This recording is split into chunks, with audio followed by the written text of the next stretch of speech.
नमस्कार, मेरा नाम राजू है और आप देख रहे हैं हिंदुस्तान तक। हिंदुस्तान की बात में आज हमारे साथ कथा वाचक हैं जिनसे हम जानेंगे और जानने का प्रयास करेंगे कि ये परंपरा कब से चलती आ रही है और आज बागी बलिया में आकर कैसा लग रहा है। आपको बताते चलें कि डूहा बिहरा एक स्थान है, मौनी बाबा का आश्रम है और यहाँ पे 108 कुंडीय महायज्ञ हो रहा है। इस यज्ञ में प्रवचन कहने के लिए बहुत दूर दूर से साधु संत कथावाचक आ रहे हैं। हमारे साथ एक साधु संत महात्मा जी जुड़ चुकी हैं जो बताएंगे यहाँ के कुछ खूबियाँ और अपने बारे में। तो सबसे पहले तो आपका स्वागत है बलिया की धरती पे। साधुवाद, बहुत बहुत धन्यवाद आपको भैया। जय, बहुत बहुत साधुवाद। जय श्री राधे। जिस तरीके से देखा जाए तो यहाँ पे कथावाचक के रूप में आप आई हैं और काफ़ी सारा भीड़ देखने को मिल रहा है, क्या कहना चाहेंगे इस दृश्य को देखकर? सत्य तो ये है कि यहाँ जो लोगों के मन में मैंने श्रद्धा देखी, श्रद्धा अटूट है। श्रद्धा, विश्वास और भक्ति के प्रति समर्पण की भावना है। और मैंने रात में लोगों को देखा, जब कथा हो रही थी हमारी, ऐसे श्रोता बैठे थे कि जैसे कोई स्टैचू हो, मूर्ति हो। इतने श्रद्धा से कथा श्रवण कर रहे थे कि व्यास गद्दी से मेरे आने के बाद भी कोई उठा नहीं। मैं वहाँ से भीड़ के बीच से भी आई तो लोग ऐसे दौड़ के मेरे चरणों की ओर दौड़ रहे थे। लोग प्रणाम कर रहे थे कि जरा सा स्पर्श भी मुझे मिल जाए साध्वी जी का। तो ये श्रद्धा, ये भाव जो मैंने देखा, इसके लिए तो मेरे पास शब्द भी नहीं है। और यहाँ तो संत का प्रसाद है, संत का आशीर्वाद है, संत की कृपा है। यहाँ तो वही कहना कि संत इतने सिद्ध संत हैं कि यहाँ जो श्रोता थे, हम जो कुछ बोलते थे उसके पहले वो श्रोता बोल रहे थे जी। मानो जो व्यास कह रहा है वो श्रोता बोल रहे हैं। तो ये संत महाराज जी की इतनी कृपा है यहाँ के भक्तों पर कि यहाँ इतने अच्छे धार्मिक कार्यक्रम कराने के बाद श्रोताओं को भी व्यास बना दिया। और बड़ा ज्ञान है यहाँ के श्रोताओं में। श्रद्धा के साथ साथ ज्ञान होना एक बहुत बड़ी बात है। और ज्ञान के साथ साथ भी भक्ति, समर्पण की भावना है। तो अहम नहीं है कि इन्हें ज्ञान है तो उस ढंग से नहीं, भाव वही था जो एक भक्त के लिए होता है। तो भक्ति के रूप में उन्होंने बड़ा सम्मान भी दिया लोगों ने मुझे। जिस तरीके से यहाँ पे 108 कुंडीय महायज्ञ हो रहा है, इस यज्ञ की आपको कब न्योता दिया गया? कैसे मालूम चला कि उत्तर प्रदेश के बागी बलिया में 108 कुंडीय महायज्ञ होगा? ये धरती वही है जो दरदर मुनि की है, भृगु जी की है। तो इस स्थान के बारे में और यहाँ के बारे में कैसे आपको मालूम चला? पितृपक्ष में चंडीगढ़, यही 2024 में मेरी भागवत थी।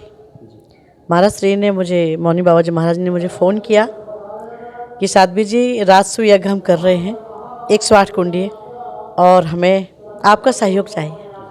और बताया कि बचपन में हम आपको मिले थे, परिचय दिया। तो मैंने कहा महाराज जी, सबसे बड़ी बात तो यह है कि राजसू यज्ञ तो आज के ज़माने में कोई कर ही नहीं पाता। पांडवों ने किया, राम जी ने किया, और मेरे जीवन का ये पहला कार्यक्रम है राजसू यज्ञ का। मैं ज़रूर सेवा दूंगी।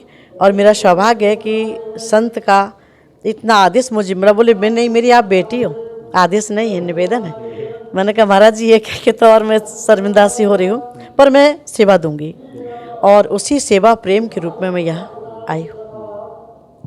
जिस तरीके से देखा जाए तो इन दिनों कथावाचक का काफ़ी ज़्यादा प्रचलन चल रहा है, हर जगह कथावाचक हो रहा है। तो हम और हमारे व्यूअर्स जानना चाहेंगे कि अभी तक आपने कथा कहाँ कहाँ, कौन कौन से प्रदेशों में अभी तक आपने कर चुकी हैं? मैं कथा तो लगभग, चूँकि बचपन से संत हूँ, और कथा तो मैं लगभग हर जगह कर चुकी हूँ। बाहर विदेशों में भी मेरी Birmingham, Texas, Florida, London, America, वहाँ भी मेरी कथाएं हुई। और वैसे हर जगह ऐसा कोई स्थान नहीं है जहाँ भगवान की कृपा से ना गई हूँ। अच्छा, जब कभी भी मंचों से कथा कहा जाता है या प्रवचन टाइप का कुछ ऐसा स्लोगन होता है जिससे माताएं बहनें नर्वस हो जाती हैं, कुछ ऐसी भी कथाएं होती हैं जो घर में वो चीज़ें घटती हैं और देखने को मिलती हैं, काफ़ी नर्वस हो जाते हैं। तो वो घटना को कैसे देखा जाता है? कैसे उन लोगों को मतलब एक ब्लेसिंग दिया जाता है या एक बात करें तो सपोर्ट दिया जाता है? कुछ रात को मैंने कथा सुनाई माता पिता के बारे में। जी। कि लोग मंदिर में 10-10 बार जाएंगे, मत्था रगड़ेंगे, नाक रगड़ेंगे, लेकिन घर के जो असली भगवान है उनको नहीं पूछते, तो मंदिर जाना बेकार है।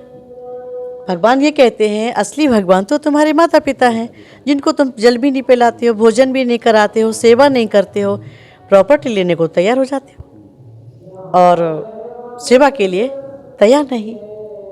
तो लोग बहुत दुखी हुए, मेरी कथा सुन के लोग बहुत रोए। आप देखना लाइव में कार्यक्रम है, बहुत लोग रोए। और आजकल लोग, भैया सब तो नहीं कह सकती हूँ, लगभग आज की पीढ़ी में ऐसे लोग हैं कि माता पिता की दौलत तो ले लेते हैं लेकिन सेवा नहीं करना चाहते ना। भगवान के यहाँ जाना मंजूर है, और जब माता पिता की मृत्यु हो जाती है तो फिर बड़े बड़े भंडारे करते, देसी घी के, मालपुए के प्याऊ लगवाते हैं माता पिता के लिए, अपनी गाड़ियों पर लिख लेते हैं मातृ पितृ छाया, मातृ पितृ आशीर्वाद। अरे काहे का आशीर्वाद?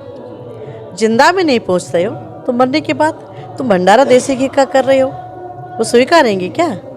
बिल्कुल नहीं स्वीकारेंगे। तो कहने का भाव यही है कि आज के समय में ये वृद्धाश्रम जो बन रहे हैं उसके जिम्मेदार हम सभी लोग हैं। यदि बेटियों को संस्कार माताएं दें कि बेटा जैसे हम माता पिता हैं ऐसे वो तुम्हारे माता पिता हैं, तो ये वृद्धाश्रम कभी ना खुले, ना कभी चलेंगे, ना बनेंगे। लेकिन संस्कार देती कम है माताएं बहनें। उसका कारण क्या होता? मायके वालों को तो माता पिता समझती हैं लड़कियां, ससुराल वालों को नहीं, उनके लिए भाव दूसरा है। तो ये शिक्षाप्रद बातों से लोग भावुक होते हैं और कई जगह सुधार भी हुआ। तो जिनके घरों में इस टाइप के घटनाएं हैं या इस टाइप के होते हैं, उनके लिए क्या दो संदेश होगा जिससे आपके शब्दों से उनको एक मार्गदर्शन मिले?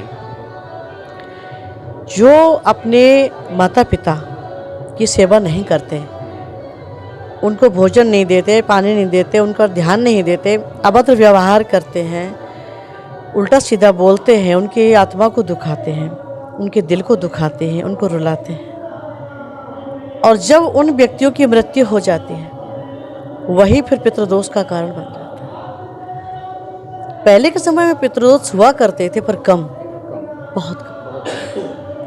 अब पितृदोष तो क्या, पितृकोप होता है। और भागवत जी में लिखा हुआ है पितृदोष के लक्षण होते हैं वो परेशान होना, बच्चों का जीवन बिगड़ना, क्रोध होना, ये लक्षण है।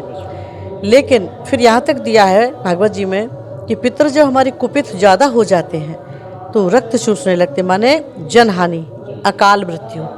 आज के समय में अकाल मृत्यु ज़्यादा हो रही है, ये आपने महसूस किया होगा, जवान जवान जा रहे हैं अकाल मृत्यु। उसका कारण यही है।